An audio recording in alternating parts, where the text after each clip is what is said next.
So I'm Rob. I'm a senior in Kirkland. This is my third year TFing CS50.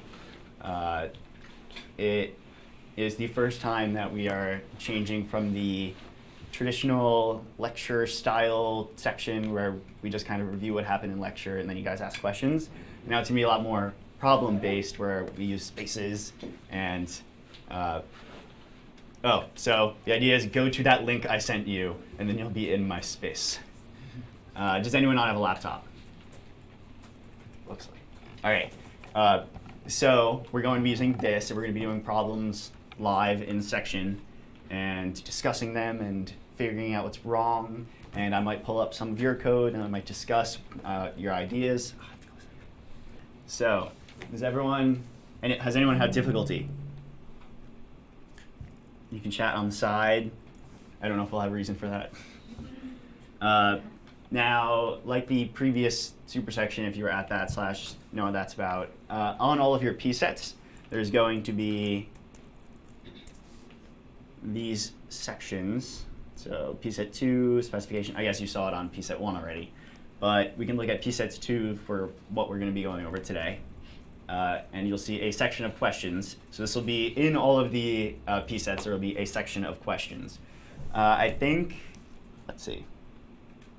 Yeah, so far we've said consider this an opportunity to practice. You won't be asked to submit this program.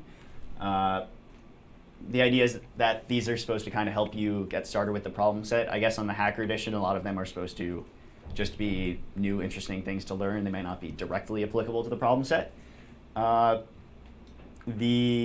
right now we're not having you submit them, but in theory for later problem sets you might submit them, and thus you can either come to section or watch the section to get the answers, or you can just do them on your own if you don't feel like enjoying my presence. So I think this is the first one. Oh, also for under these section of questions, we also have you ask questions about the shorts. So I guess in theory you're supposed to watch these before coming to section, but it's fine if you don't, and we'll go over them anyway. So we can start with these. How does a while loop differ from a do while loop? When is the latter particularly useful? So, anyone have any? The do while loop will always execute at least once. Yes. So that is the difference. A while loop. I'm gonna do it on here. While loop. We have the condition right here.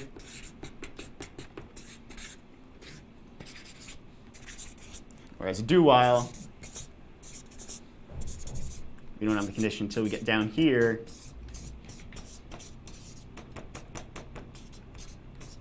And so when your program's executing and it gets to the while loop, it immediately checks if this condition is true. If that condition is not true, it will just skip over the loop entirely. Do while loop, as your program is executing, it gets to the do, nothing happens at this point, just continues executing. Then when it hits the while, if the condition is true, it'll loop back and do it again and again and again until the condition is not true, and then it just falls through. So the difference being that this can skip right from the very start. This necessarily executes once and then may execute more times if the condition is still true. So the while loop will only do it once, or the while loop we may not need to do it at all, since as soon as we get to it, if the condition is false, we'll just skip right over it.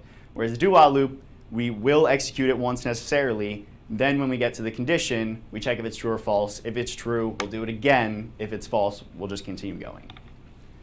So when is the latter particularly useful? So I can say that in the entirety of the 4 years, 3 years, whatever, that I've been programming, I have used this like under 10 times.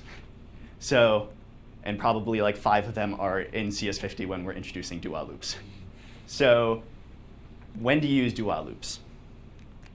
When is the, yeah. When you're trying to get user input or something, you want to check if it's working. Yeah, so do while loops, user input is the big one. So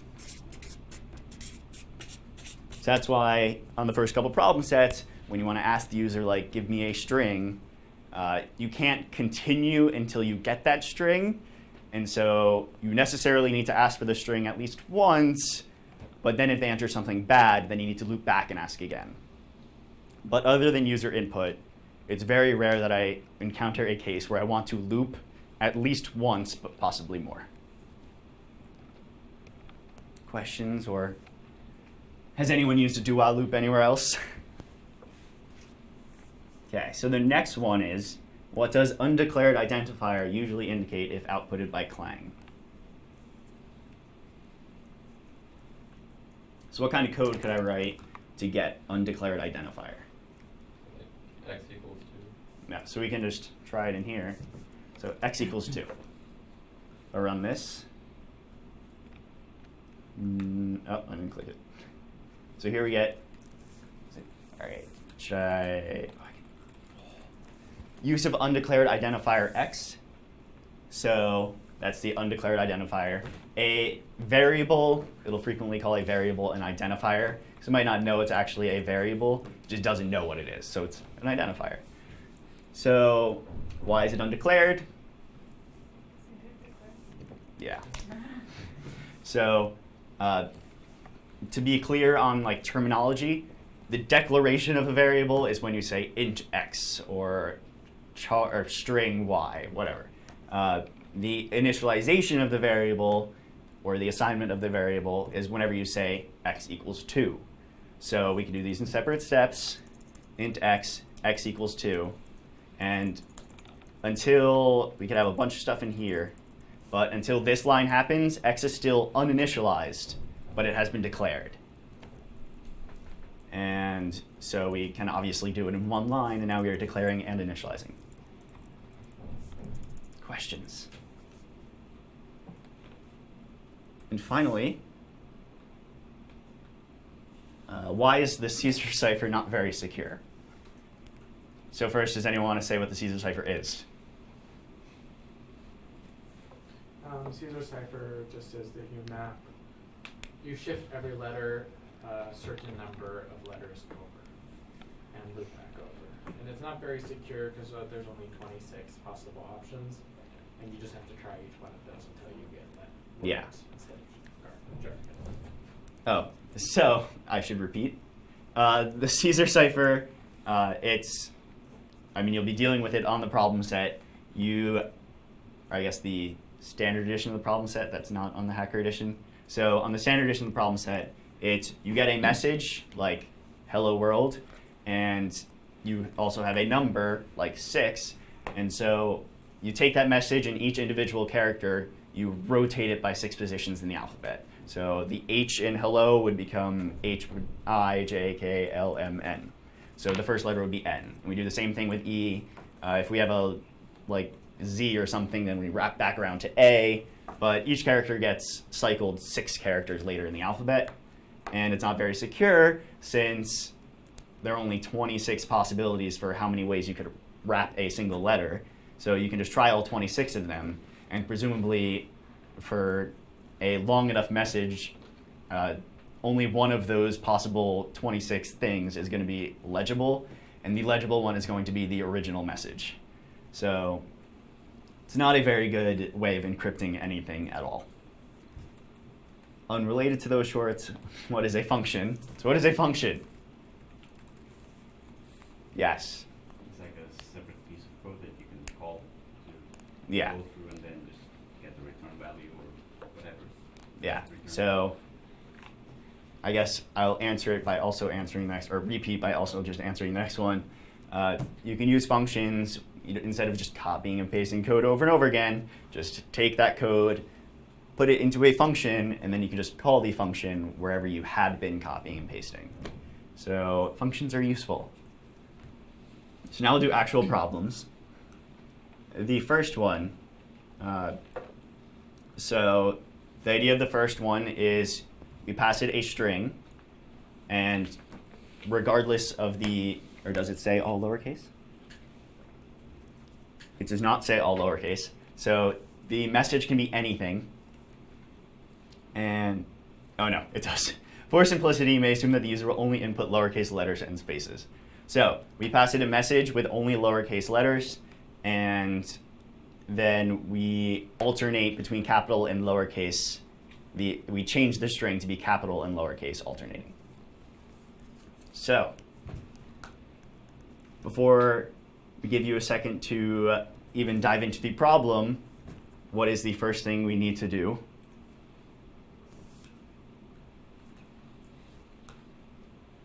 Oh, just click on. Oh, I clicked on an email in here. So the first thing we need to do. Oh, am I looking at the wrong one? Is this part of this one?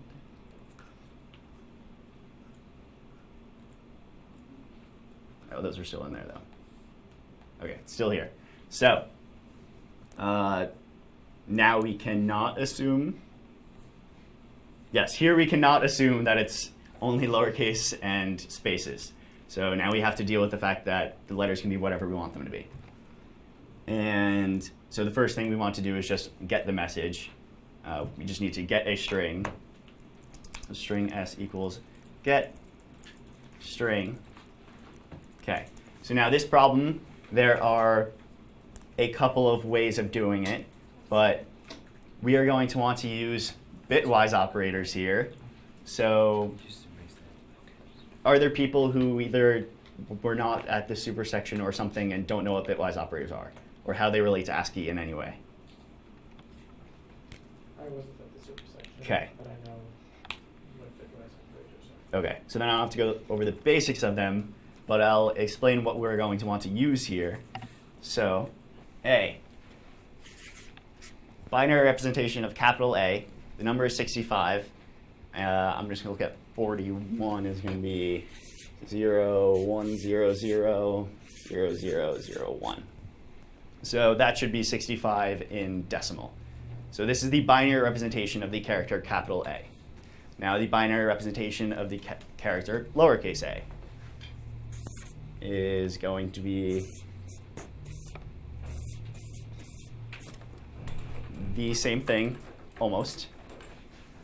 So 6, yeah, this is right. So binary capital A, binary lowercase a. So notice that the difference between capital A and lowercase a is this single bit. And this happens to be the 32-bit, the bit representing the number 32. And that makes sense since capital A is 65, lowercase a is 97. The difference between them is 32. So now we know we can convert from a capital A to a lowercase a by taking capital A and bitwise ORing it with, that looks like a 1. This is a bitwise OR with 0, 0, 1, 0, 0, 0, 0, 0. And that'll give us lowercase a. And we can get from lowercase a to capital A by bitwise ANDing with 1, 1, 0 in that place, 1, 1, 1, 1, 1. So this will then give us exactly what lowercase a was, but cancel out this individual bit. So we'll have 0, 1, 0, 0, 0, 0, 0, 1. I don't know if I counted right. But this technique of bitwise ORing to get from capital to lowercase and bitwise ANDing to get from lowercase to capital isn't exclusive to A. All of the letters, capital K versus lowercase k, capital Z versus lowercase z, all of them are just going to differ by this single bit. And so you can use this to change from any lowercase letter to any capital letter and vice versa. Okay, so an easy way of getting from this, so instead of having to write out whatever 1, 1, 0, 1, 1, 1, 1, 1 is, an easy way of representing this number, and this isn't one that I went over in the super section, but tilde is another bitwise operator. And so what tilde does is it looks at the bit representation. Let's take any number. This is just some binary number. And what tilde does is it just flips all of the bits. So this was a 1, it's now a 0. This is a 0, it's now a 1, 0, 1, 0, 1, 0, 0. So that's all tilde does. So 32 is going to be the number. Get rid of that. So 32 is going to be the number 001000000. And so tilde of this is going to be this number up here that I anded lowercase a with. So everyone see that?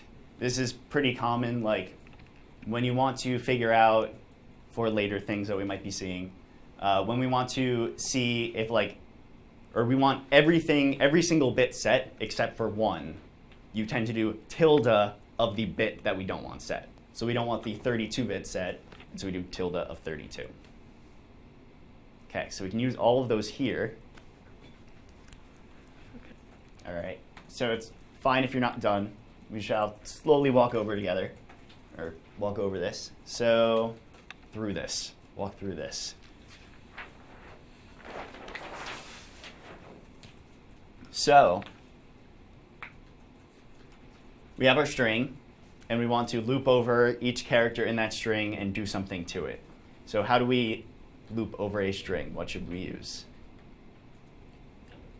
If I can do it on here. Yeah. So I have my iterator, and he said it, but how do I know how many characters are in the string? Strlen of s, and then I++. So what I've done here isn't the best way of doing things. Does anyone know why? Because you're checking the length of the string Yeah, every single time. exactly. So we are going to want to move strlen. I could say up here, int length equals strlen of s, and then do I is less than length. And in case you haven't seen it before, I could also do int I equals 0, comma, length equals strlen of s. And so this is somewhat preferable, since now I've restricted the scope of the variable length to just this for loop, instead of declaring it before and that it always exists. And in case you didn't catch why that's bad, or why the original was bad, I start the for loop. I check the condition. Is I less than the length of s? So the length of s, let's work with hello the entire time. So the length of s, HELLO, length is 5. So I equals 0, length is 5. So I is not less than 5, so the loop continues. Then we go again, we check the condition. Is I less than the length of hello? So let's check the length of hello. HELLO, that's 5. I is not less than 5, so we continue again. So we are counting HELLO for each iteration of the loop, even though it's never going to change, it's always going to be 5. So we just remember 5 up front, and now everything's better. So iterating over the entire string. What do we want to do for each character of the string? You want condition checking if it's an alpha, if it's Yeah. between like 64 and 91. Yeah. So if the character is not non-alphabetic, then we just want to skip over it because we only care about alphabetic letters. We can't capitalize a number. So how can we do this? So our condition. So if we want something, check if it's alphabetic. Alphabetical? Alphabetic? Cool. So how do we check this? You can just use the function isAlpha. Is that included in either of these, or do I include like char.h or something? Let's not use the isAlpha function and use the explicit. So we have si. That is the ith character of s. Remember that in a string is an array of characters. So the ith character of s. Now, if it is a capital letter, we know it has to be in a specific range. And what is that range? Between 64 and 90. Yeah, so if sy is greater than or equal to 65, and s of I is less than or equal to 90. So what should I do instead? Type character. Yeah, so you should absolutely never even need to know the ASCII values of anything ever. Never think of the numbers 65, 90, 97, and 102, or whatever it is. You don't need 112. You don't need to know those at all. That's wrong too. Only use the single quote character, single quote constants. So single quote A, and less than 90 is single quote Z. And this is significantly better. I would not know off the top of my head that capital Z is 90. I do know off the top of my head that single quote capital Z single quote is capital Z. So as long as this is in the range of capital A to capital Z, or we can check for lowercase. So, or if it's in the range greater than or equal to lowercase a and less than or equal to lowercase z. So that's our condition. The style for where to put these things varies. I'll do it like this. So now what do we want to do? We know this letter is a character, an alphabetical character. So we need to alternate between whether this should now be a capital letter or a lowercase letter. How do we keep track of which one we want it to be? So yes, but let me check. Modulo 2 was a suggestion thrown out, and I agree with that, except notice that, like, is this the case? Yeah, so it's every other one, but we can't just do modulo 2 of I, or I mod 2, since notice that E is capital and A is lowercase, but there's a space separating them. So they're going to be the same mod 2, but they're different cases. Yeah, so we're just going to keep a count. We could also do that in here if we wanted. That might get a little unwieldy in the for loop declaration, so I'll put it up here. So int count equals starts at 0. And so now I'm going to count how many alphabetical characters we've had. So we're inevitably going to be doing count plus plus since we found another alphabetical character. But, so now you're saying if count mod 2. So what if count mod 2? Oh, I'll do equals 0 for now. We'll also go over that. So if count mod 2 equals 0, then what? Then you're gonna take it from lowercase to uppercase. Yeah. We need to check if it's lowercase. So we want it to end up uppercase. There are two cases. Uppercase and lowercase are the two cases. So if we're in lowercase, we need to make it uppercase. If it is uppercase, we don't need to do anything. But is there a way, shouldn't have flipped, well, that we don't even need to check whether it's uppercase or lowercase? What can we do to always make sure we end up at uppercase?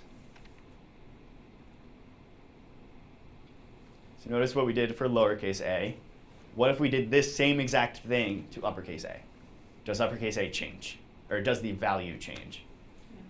Yeah, so any capital letter, bitwise anded with tilde 32 is going to be that same uppercase character.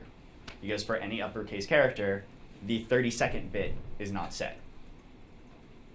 So if we want to bring the character si, we want it to become lowercase or uppercase. So if it was lowercase, it is now uppercase. If it was uppercase, it's still uppercase, and that's it. I said this in the super section. You can use 32 if you want, but I tend to prefer doing lowercase a minus capital A instead of just plain 32 because it could be any other bit after the 32-bit. It couldn't be any of these, or we wouldn't have enough numbers to represent all of the characters. So it could be the 32-bit, it could be the 64-bit, it could be the 128-bit. Any of those bits could be the bit that distinguishes between uppercase and lowercase. I shouldn't need to know that it's the 32-bit. So I can use this, lowercase a minus capital A, to get the bit that differs between the two without needing to rely on the magic number that is 32. And so now else count was odd, and so what do I want to do? Or 32. Yeah. Or What's that? So I will do it in 1 second.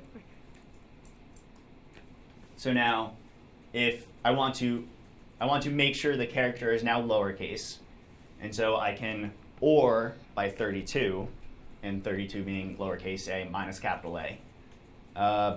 But notice, by the same reasoning as the previous one, that if the letter was already lowercase, then ORing by 32 just keeps it lowercase. It hasn't changed the original character. But now I don't have to avoid saying if it is lowercase, just forget about it. If it's uppercase, then change it. It's much more convenient to do this. So would that strategy of subtracting the uppercase from the lowercase work if it weren't 32, if it were like 34 or something? So you need to know that the difference between the two is 1 bit. it could be more than 1 bit, as long as all of the bits below this position are the same. So we need at least 26 characters, or there are 26 characters, so we need at least 26 numbers to represent the difference. The difference between capital A and lowercase a has to be at least 26, or else we wouldn't have represented all the capital numbers. Right. So that means that capital A is, if we start at 1, it's going to use all of these bits, all of these first 5 bits, to represent everything through capital Z. That's why the next bit, or this bit, the next bit, is the one that is chosen to distinguish between capital A and lowercase a. That's also why in the ASCII table there are 5 symbols separating capital letters from lowercase letters, since those are the symbols, the extra 5 that bring us up to 32 being the difference between them. So we can do it because ASCII's designed that way. Yes. But ASCII, the difference could also be both of these bits. Like if capital A were 100000001 and lowercase a were 1110000, I forget, whatever. But if it were this, then we could still use lowercase a minus capital A, since now the difference between capital A and lowercase a 48. is still these 2 bits. I think it's more than 48. Is it 32 plus 64? I think it is. Okay. But it would still be 2 bits. Every single character, like capital Z and lowercase z, capital K and lowercase k, they would still have the same exact bit set, except for those 2 bits. So as long as that's always true, regardless of if we're using ASCII or some other system, as long as there's only a set number of bits that are different for each character, then that works fine. It's just that 32 was set up because it's the first one we could possibly use. Cool. So now, I tend to prefer, in case you haven't seen, if the condition, or if the block is only a single line, you can get rid of the curly braces, so I tend to prefer doing this.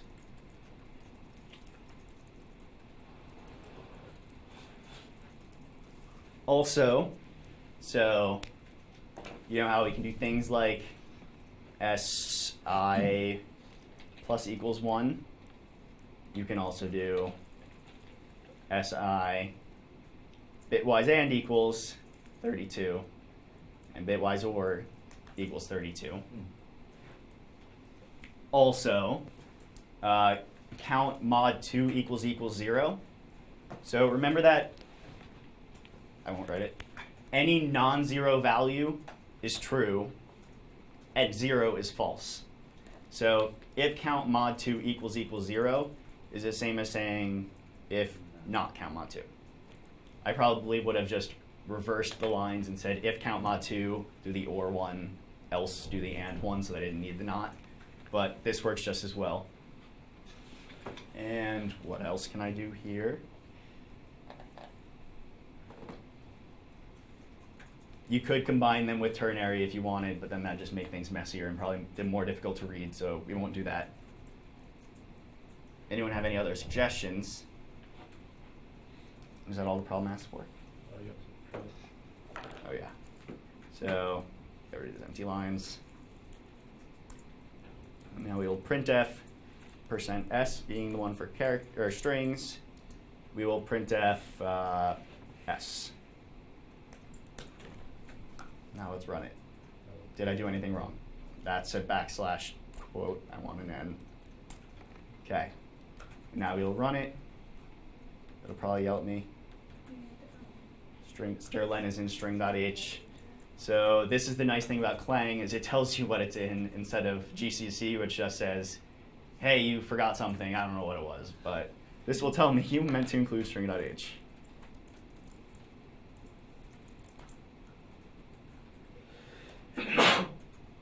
So I didn't prompt for anything, so it's not saying anything, but we'll do their example. Thanks for the ad. And that looks right. Hooray! Should we return 0? Okay. So returning 0 on main, I almost never do it. It's optional.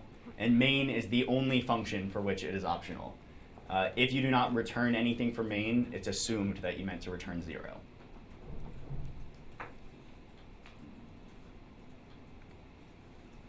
Questions?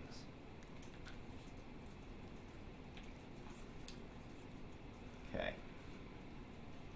So now the second problem. Recall from week 2's second lecture that swapping two variables values by passing those two variables to a function, even if called swap, doesn't exactly work, at least not without pointers. And ignore pointers until we get to them. So we want to swap two variables. We're not using a function to do it. We're still going to do it in main like it says. But to use those two variables, we don't want to use a temporary variable. So there are two ways to do this. You can do it using your traditional binary operators. So does anyone know a quick and dirty way of doing that? It might actually take a minute of thinking. If I have, I'll set the problem up like they asked. So if I have two variables a, which is an integer that they give me, and some variable b, which is another integer that I'm given. So if I have these two variables, now I want to swap them. So the traditional using your regular binary operators, I mean like plus, minus, divide, not bitwise operators, which act on binary.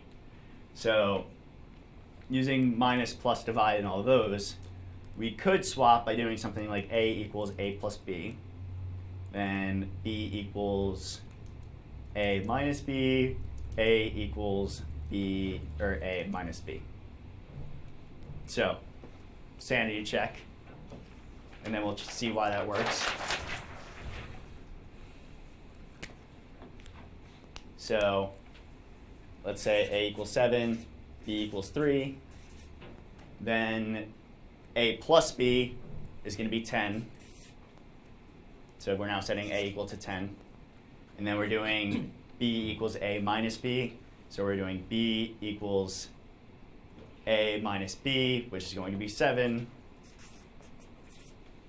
And b equals a minus b again, or a equals a minus b, which is going to be 10 minus 7, which is 3.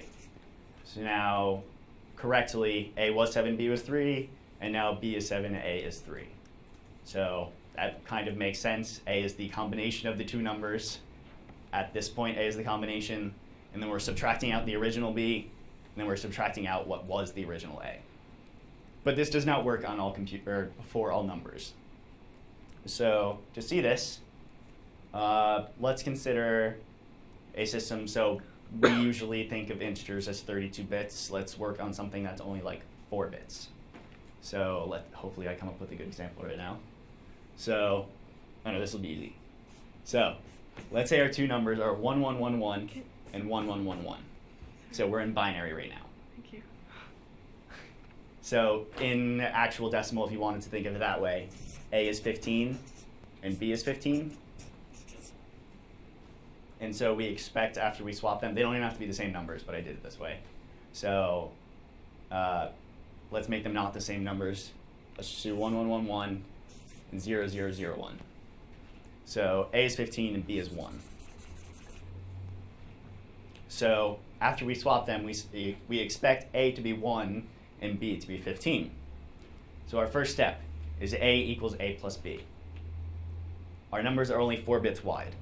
So A, which is 1111, plus B, which is 0001, is going to end up being 10000, but we only have 4 bits. So now A is 0. So A equals 0. And now we want to set B equal to A minus B. Actually, this still works out perfectly. A equals A minus B. Let's see if this works out perfectly. So then B is equal to 0 minus 1, which should still be 15. And then A equals A minus B, which should be 1. Maybe this does work. I feel like there's a reason it doesn't work using regular. Okay, so working on the assumption that it doesn't work with regular binary operations, and I will Google to see if that is true.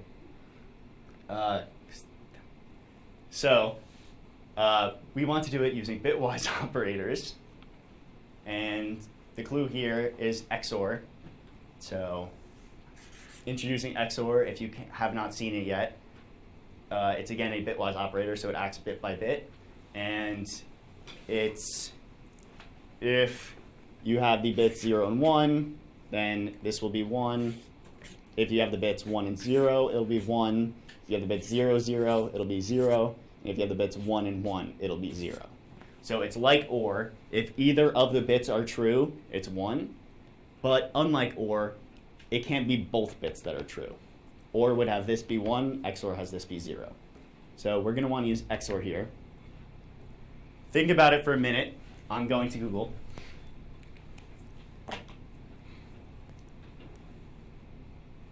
Well, you can't read that.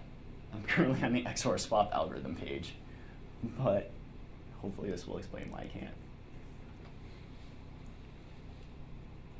This is exactly the algorithm we just did. And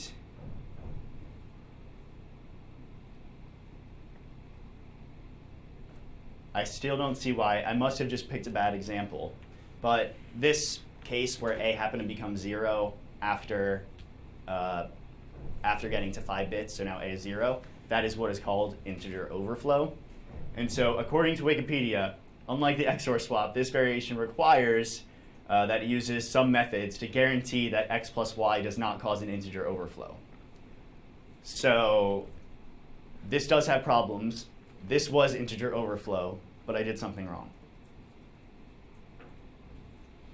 Not sure. I'll try to come up with another one. Well, isn't integer overflow when you're trying to put a number in there bigger than the amount of bits you have allocated? Yeah. So we have 4 bits.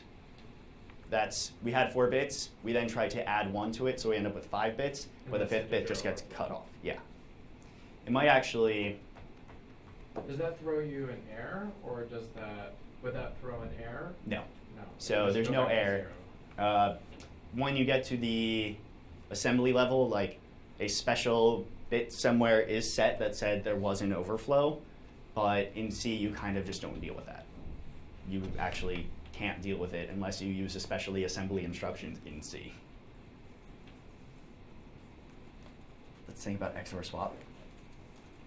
And I think the Wikipedia article might have also been saying that, so it also brought up modular arithmetic. So I guess I was, in theory, doing modular arithmetic when I said that 0 minus 1 is 15 again. So that might actually, on a regular processor that does 0 minus 1 equals 15, since we end up at 0, we subtract 1, so then it just wraps back around to 1, 1, 1, 1. So this algorithm might actually work, the a plus b, a minus b, b minus a. That might be fine. But there are some processors which don't do that, and so it would not be fine on those specific ones. XOR swap will work on any processor. Okay, so the idea is that it's supposed to be the same though, where we are using XOR to somehow get the information of both into one of the variables, and then pull out the information of the individual variables again. So, does anyone have ideas / the answer?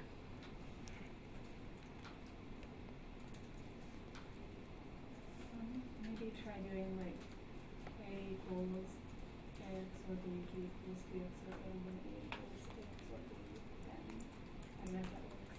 So this should work.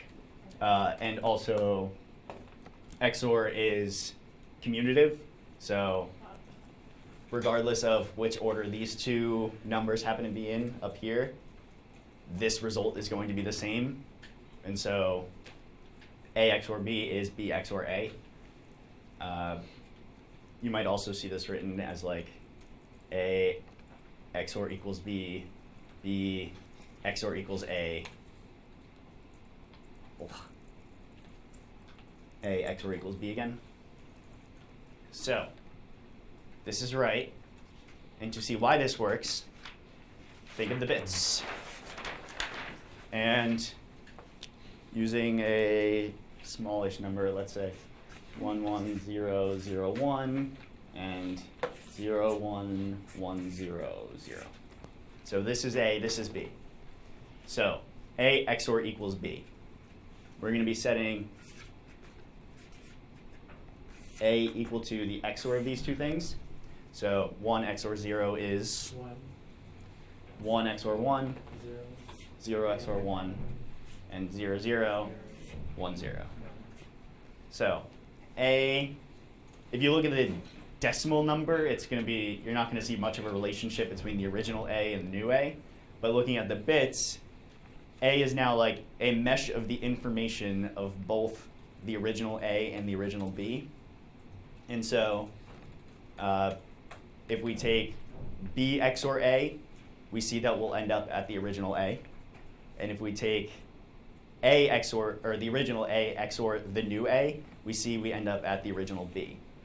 And so this, so A XOR B XOR B, B equals the original A, and A XOR B XOR A equals the original B.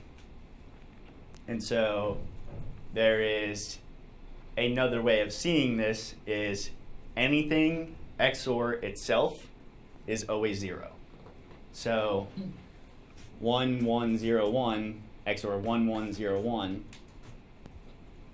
all of the bits are going to be the same, so there's never going to be a case where one is a 0 and the other is 1, and so this is 0, 0, 0, 0. And so the same with this, A XOR B XOR B is like A XOR B XOR B. B XOR B is going to be 0.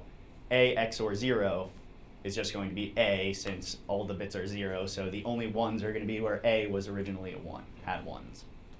And the same idea here, I'm pretty sure it's also commutative. So, yeah, I did say that before, it was commutative. So B XOR A, and it's associative. So now B XOR A, XOR A, and we can do B XOR A, XOR A. And so again, we get the original B. So A is now the combination of A and B together. And so using our new combo A, we take B equal to combo A, XOR the original B. We get the original A.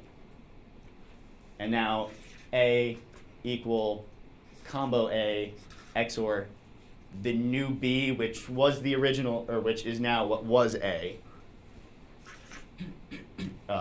B. So that's this case down here. This is equal to B, old B. So now everything is back in the swapped order. If we actually looked at the bits, B equals A XOR B is going to XOR these two, and the answer is going to be this.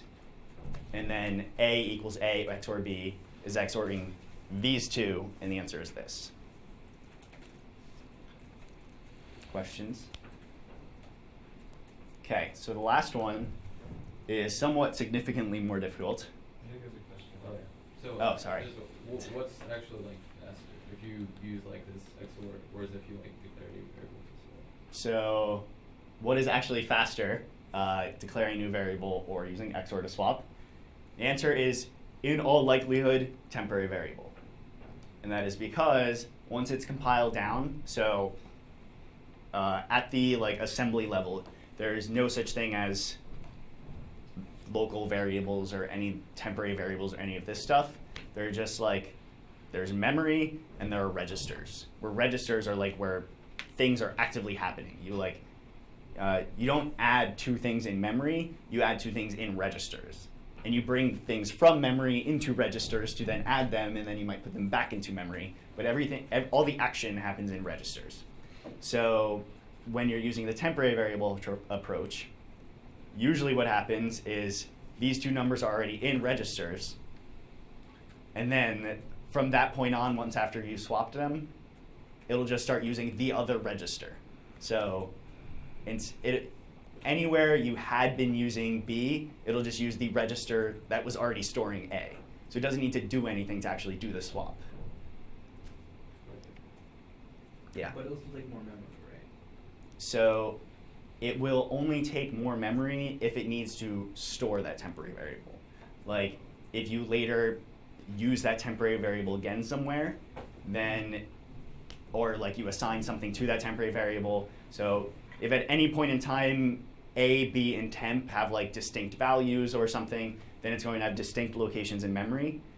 But it is true that there are many local variables which will only exist in registers, in which case it's never put into memory, and so you're never wasting memory.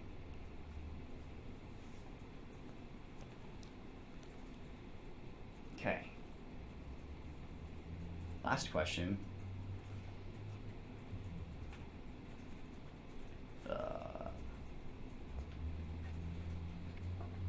Is a bit more. So here, in the CS50 appliance, there is a dictionary. And the reason for this is because pset 6 is a spell checker where you will be writing using hash tables or tries or some data structure. You're going to be writing a spell checker, and you're going to be using this dictionary to do that. But for this problem, we are just going to look up to see if a single word is in the dictionary. So instead of storing the entire dictionary in some data structure and then looking over an entire document to see if anything's misspelled, we just want to find one word. So we can just scan over the entire dictionary, and if we never find the word in the entire dictionary, then it wasn't in there. If we scan over the entire dictionary and do see the word, then we're good, we found it. So it says here that we want to start looking at C's file handling functions since we want to read the dictionary. But I will give the hint here as to which functions you should think of. I'll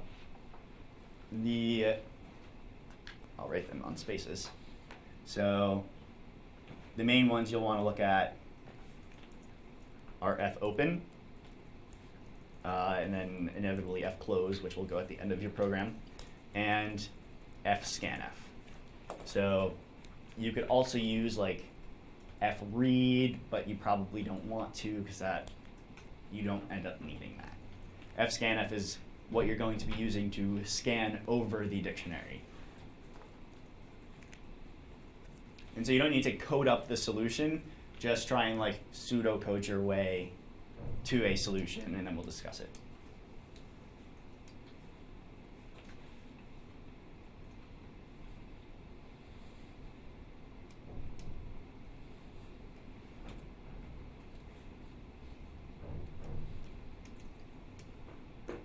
and actually, since I already gave you these, if you go into any terminal or your appliance's shell, I usually, if you have not seen yet, I don't know if you did in class, but man, so the man pages are pretty useful for looking at pretty much any function. So I can do like man fscanf. And this is now the info about the scanf family of functions. I could also do man fopen, and that'll give me the details of that. So if you know what function you are using, or like you're reading code and you see some function, you're like, what does this do? Just man that function name. There are a couple of weird examples where I might have to say like man2 that function name, or man3 that function name, but you only have to do that if man function name doesn't happen to work the first time. So I'm reading the man page for fopen, but I'm still confused on how to use it in the program. A lot of the man pages are less than helpful. They're more helpful if you like already know what they do, and then you just need to like remember the order of the arguments or something, or they can give you a general overview. But some of them are very overwhelming. Like fscanf also, it gives you the information for like all of these functions, and like one line down here happens to say fscanf reads from the stream pointer stream. But fopen. So how would we use fopen? The idea of a program which needs to do file I/O is that you first need to open the file you want to do things with, and inevitably read things from that file and do stuff with them. So fopen is what we use to open the file. The thing we get back, so what file do we want to open? It gives us the in here it says /user/share/dict/words. So this is the file that we want to open. And we want to open it, we have to explicitly specify whether we want to open it to read or if we want to open it to write. There's a couple of combinations and stuff, but we want to open this for reading. We want to read from the file. So what does this return? It returns a file star, and I'll just store it in the variable f. So star, again, it's a pointer, but we don't want to deal with pointers. You can think of f is now the variable you are going to use to represent the file. So if you want to read from the file, you read from f. If you want to close the file, you close f. So at the end of the program, when we inevitably want to close the file, what should we do? We want to close f. So now the last file function that we're going to want to use is scanf, fscanf. And what that does is it scans over the file looking for a pattern to match. And so looking at, keep this aside. Looking at the man page here, we see int fscanf, ignore the return value for now. The first argument is the file star stream. So the first argument we're going to want to pass is f. We're scanning over f. The second argument is a format string. And so I will give you a format string right now. I think we happen to say 127s/n. A lot of that's unnecessary. The idea of what this format string is you can think of scanf as like the opposite of printf. So printf, we also use this type of format parameter, but in printf, what we're doing is, well, let's look at an equivalent. So printf, and there's actually also fprintf, where the first argument is going to be f. So when you printf, we could say something like print 127s\n, and then if we pass it some string, it's going to print this string and then a new line. What 127 means, I'm pretty sure, but I've never restricted myself to it. You wouldn't even need to say 127 in printf, but what it means is print the first 127 characters. So I'm pretty sure that's the case. You can Google for that. But in the next one, I'm almost positive it means that. So This is print the first 127 characters followed by a new line. fscanf, now, instead of looking at a variable and printing it, it's going to look at some string and store the pattern into the variable. So let's actually use scanf in a different example. So let's say we had some int x equals 4, and we wanted to create a string made of, we wanted to create the string that was like, this will come up much later, something that's just like 4.jpg. So this might be a program where you have some counter I, and you want to save a bunch of images. So you want to save like i.jpg, where I is some iteration of your loop. So how do we make this string 4.jpg? If you wanted to print 4.jpg, we could just say printf %d.jpg, and then it would print 4.jpg. But if we want to save the string 4.jpg, we use scanf. So string s, actually we can't, character char s, let's go 100. So I've just declared some array of 100 characters. And that's what we're inevitably going to be storing 4.jpg in. So we're going to use scanf, and the format, like how we would say %d.jpg in order to print 4.jpg, the format of this is going to be %d.jpg. So the format is %d.jpg. What we want to replace %d with is x. And now we need to store that string somewhere, and where we're going to store the string is in the array s. So after this line of code, s, if we printf %s of the variable s, it's going to print 4.jpg.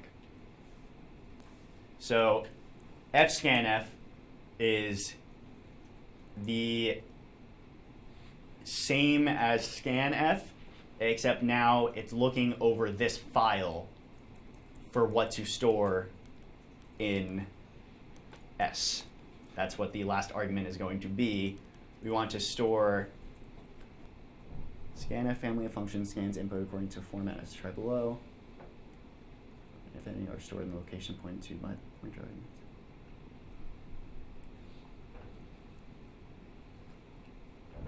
No, we might be good. Let me think for a second.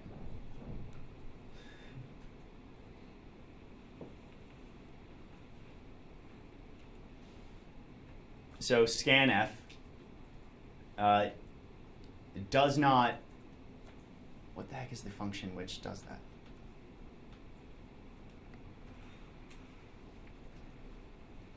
So scanf isn't going to take an integer and do .jpg. It's going to read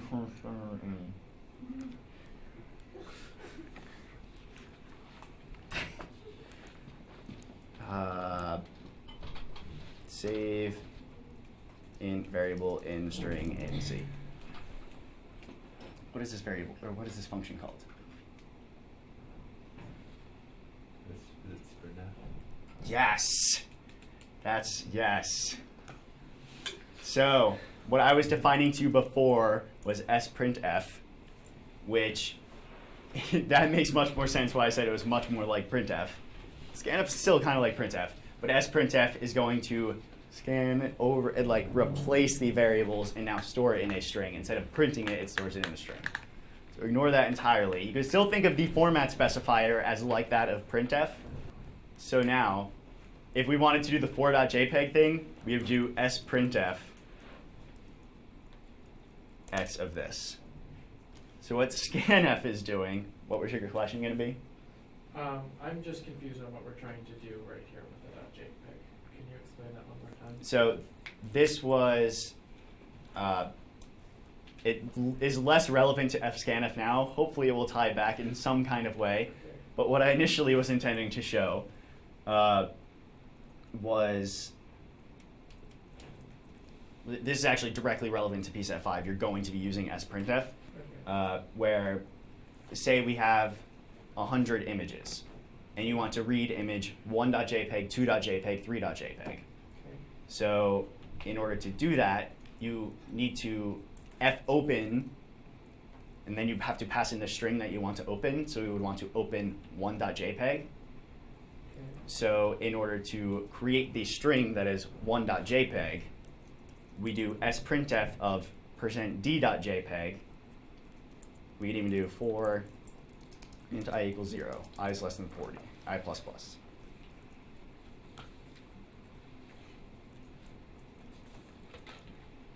So sprintf %d.jpg of I.